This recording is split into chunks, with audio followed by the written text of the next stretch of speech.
These are the Muslim prisoners of Omarska. In small groups, under heavy Serbian guard, they are ushered into the canteen for their single meal of the day.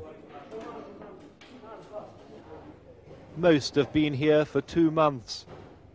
They say they don't know why, that they were rounded up from their homes. They were too frightened to talk about the way they have been treated and the conditions in which they have been kept. Conditions which have been hidden from the world, as the Serbs have denied access here to the United Nations and to the International Red Cross. Their prison is an old mining complex outside Banja Luka in northern Bosnia.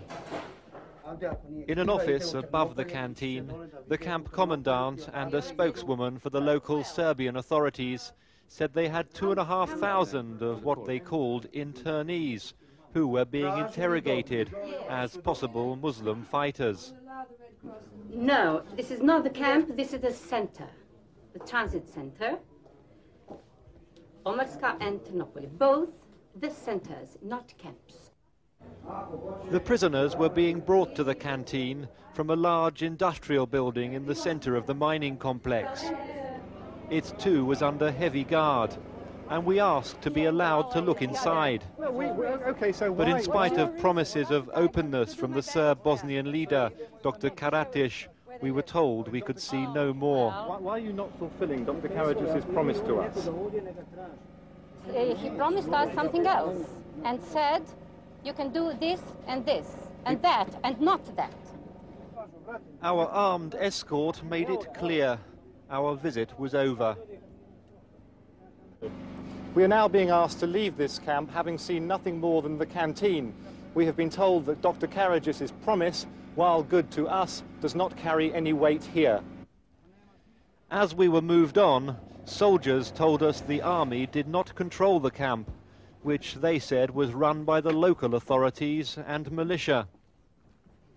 We had asked to be taken to a second camp at Ternopil in the same area, to which several hundred prisoners from Omarska had that day been transferred, and which has also been at the center of allegations of atrocities. Conditions at this camp were appalling. In 100-degree heat, hundreds of men were forced to eat and sleep outside in a field, behind barbed wire. Their meager rations consist of a small hunk of bread and a bowl of soup every day. Here too, they said they had been rounded up, whole villages emptied of their men, and they were afraid. Can you tell me anything about the conditions in which you are being kept here, or is it difficult? I'm not sure that I'm allowed about that. You know, can you understand me? Have people here been beaten? Here? No. Here, no. Here. But in other places? I rather wouldn't talk about that. I'm not sure. Can you tell us anything about the conditions that you were being kept in and the treatment of the people you were with? Well, that was a hard time, what I could say.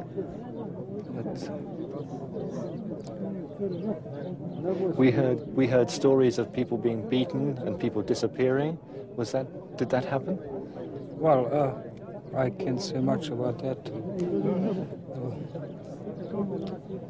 We just came here. From another camp? From another camp, and we didn't know what's the condition here.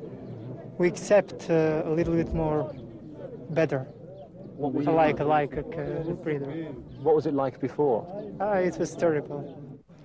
One of the prisoners asked us to check on him in several days' time to see that he hadn't been punished for speaking to us.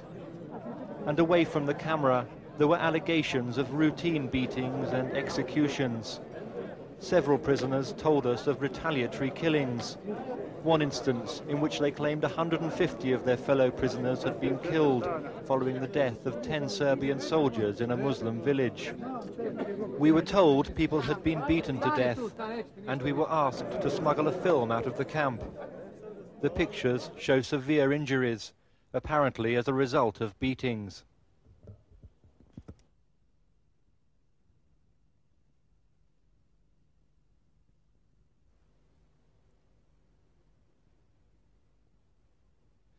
In the makeshift medical centre, there were cases of scabies, malnutrition and diarrhea. Local doctors said they were chronically short of medicine and drugs. Among them was a Muslim doctor. We asked him whether there had been any cases of beatings.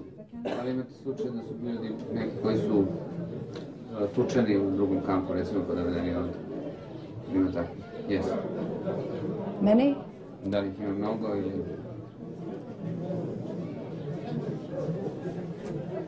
On one side of the camp were refugees who were here simply because they have nowhere else to go, their homes having been destroyed. They have been told they can go as soon as they have a guarantee of a home outside Serb-controlled Bosnia. In Banja Luka, prisoners' wives have been queuing for days for news of their men and to register as refugees because they too have nowhere to go. On the roads to Banja Luka, Muslim villages lie empty and deserted, homes destroyed. If there is, eventually, freedom for the men in the detention centres, it's unlikely to be in Serb-controlled Bosnia. Ian Williams, ITN, Northern Bosnia.